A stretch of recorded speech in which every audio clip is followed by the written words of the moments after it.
ನಮಸ್ಕಾರ. ಆ, ನಾವು ಪೂಜೆ ಮಾಡುವಾಗ ಉಪಯೋಗಿಸುವ ಮಂಗಳಾರತಿ ಬತ್ತಿ ಹಾಗೂ ಹೂಬತ್ತಿಗಳ ಮಾಡುವ ವಿಧಾನ ಹಾಗೂ ಅವುಗಳನ್ನು ಜೋಡಿಸಿ ಇಡುವ ವಿಧಾನವನ್ನು ತೋರಿಸ್ಕೊಡ್ತೇನೆ. ಇದನ್ನು ನಾನು ನಮ್ಮ ತಾಯಿ, ನಮ್ಮ ಅಜ್ಜಿ, ನಮ್ಮ ಅತ್ತೆ, ಅವರ ಅತ್ತೆ, ಅವರ ಹೀಗೆ ಪೂರ್ವಜರಿಂದ ಅವರು ಮಾಡ್ತಾ ಬಂದ ವಿಧಾನ ಅದು.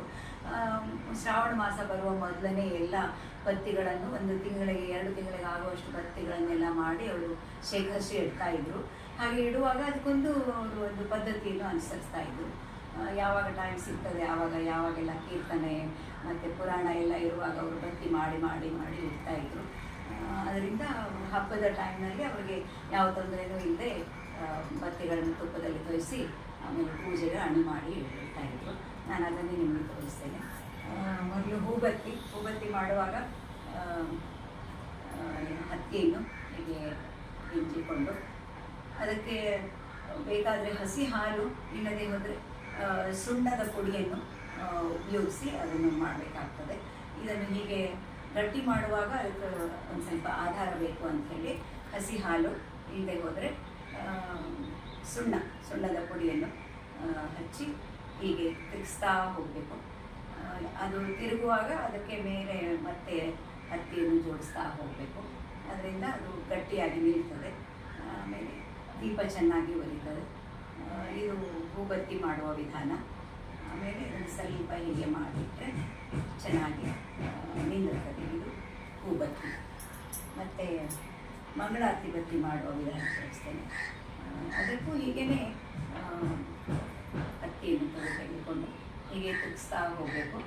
ಆಮೇಲೆ ಸ್ವಲ್ಪ ಹಾಲು ಅಥವಾ ಸುಣ್ಣದ ಪುಡಿಯನ್ನು ಹಚ್ಚಿ ಅದನ್ನು ಸ್ವಲ್ಪ ಉದ್ದವಾಗಿ ಮಾಡಬೇಕಾಗ್ತದೆ. ಮಂಗಳಾರತಿ ಬತ್ತಿಗಳೆಲ್ಲ ಉದ್ದ ಇರೋದ್ರಿಂದ ಅದನ್ನು ಉದ್ದ ಮಾಡಬೇಕಾಗ್ತದೆ. ಹೀಗೆ ಅದಕ್ಕೂ ಸಹ ಹೀಗೆ ಹತ್ತಿಯನ್ನು ಜೋಡಿಸ್ತಾ ಹೋಗಬೇಕು.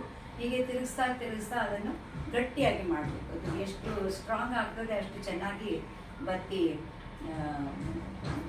ಬೆಳಕನ್ನು ಕೊಡ್ತದೆ. ಅದು ಬೆಳಗಲಿಕ್ಕೆ ಸಹಾಯ ಮಾಡ್ತದೆ. ಹೀಗೆ ಮೇಲಿಂದೆಲ್ಲ ಇದನ್ನು ಹೀಗೆ ಮಡಚಿ ಇದು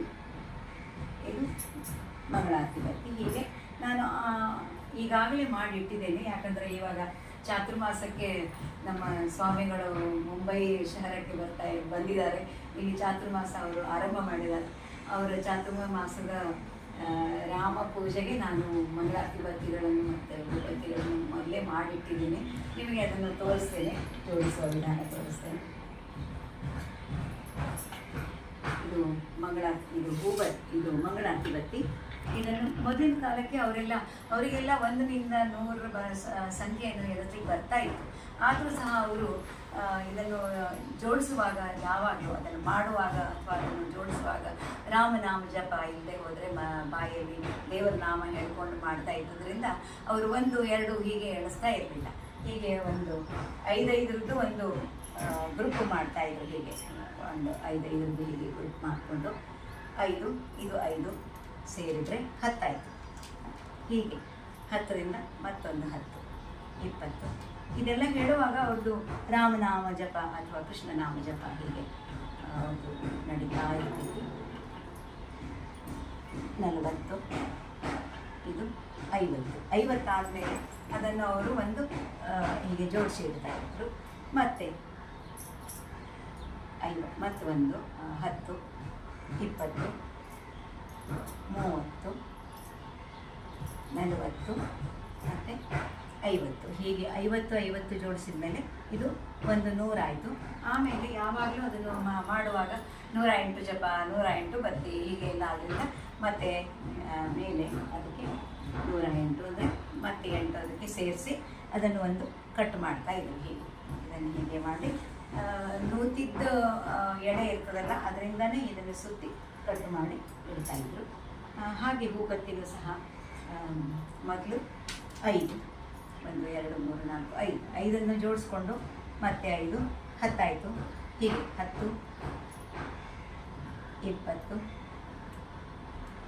30, 40, 50, 60,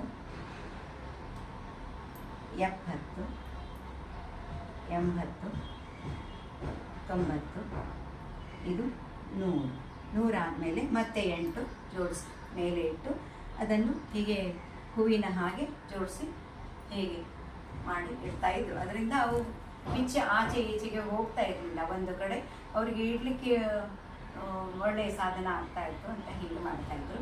ಇದು ಹೂಬತ್ತಿಯನ್ನು ಮಾಡುವ ವಿಧಾನ. ಆಮೇಲೆ ಇದು ಮಂಗಳಾರತಿ ಕಟ್ಟನ್ನು ಮಾಡುವ ವಿಧಾನ.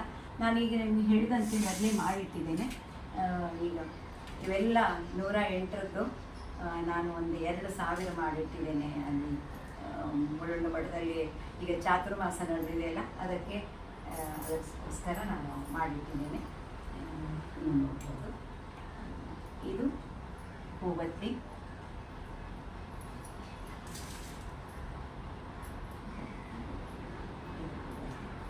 ಹೀಗೆ ಇವುಗಳನ್ನು ಜೋಡಿಸಿಟ್ಟು ಆಮೇಲೆ ಗೆಜ್ಜೆ ವಸ್ತ್ರ ಸಹ ಮಾಡಿಬಿಟ್ಟು ಅದನ್ನು ಹೀಗೆ ಸುತ್ತಿ ಇಡ್ತಾ ಇದ್ರು. ಒಂದು ದೊಡ್ಡ ಇದು ಆಗುವಷ್ಟು ಮಾಡಿಟ್ರೆ ಎಲ್ಲ ಹಬ್ಬಕ್ಕೂ ಗೆಜ್ಜೆ ವಸ್ತ್ರ ಬೇಕಾಗ್ತದೆ. ಮಂಗಳ ಗೌರಿ, ನಾಗಪ್ಪನ ಹಬ್ಬ, ಮತ್ತು ಶ್ರಾವಣ ಮಾಸಕ್ಕೆ ಶ್ರಾವಣ ಗೌರಿ, ಶುಕ್ರವಾರದ ಗೌರಿ, ಶನಿವಾರದ ಗೌರಿ, ಎಲ್ಲ ಗೌರಿಗೂ ಬೇಕಾಗ್ತದೆ ಅಂಥೇಳಿ ಗಣಪತಿಗೆ ಭಾದ್ರಪದ ಮಾಸ ಶುರುವಾದರೆ ಗಣಪತಿಗೂ ಸಹ ಬೇಕು. ಅದರಿಂದ ಮೊದಲೇ ಮಾಡಿಬಿಟ್ಟು ಅದನ್ನು ಹೀಗೆ ಸುತ್ತಿ ಇಡ್ತಾ ಇದ್ರು. ಅಂದರೆ ತೆಗೆದುಕೊಂಡು ಅದಕ್ಕೆ ಪೂಜೆ ಮಾಡುವಾಗ ಕೆಂಪು ಕುಂಕುಮ ಹಚ್ಚಿ ಪೂಜೆ ಮಾಡಬೇಕು. ಅದನ್ನು ಹೀಗೆ ಸುತ್ತಿ ಅದನ್ನು ಗೋಲಾಗಿ ಇಟ್ಬಿಡ್ತಾ ಇದ್ರು. ಅದರಿಂದ ಇಡ್ಲಿಕ್ಕೂ ಜಾಗ ಕಡಿಮೆ ಹಿಡ್ತದೆ. ಅದು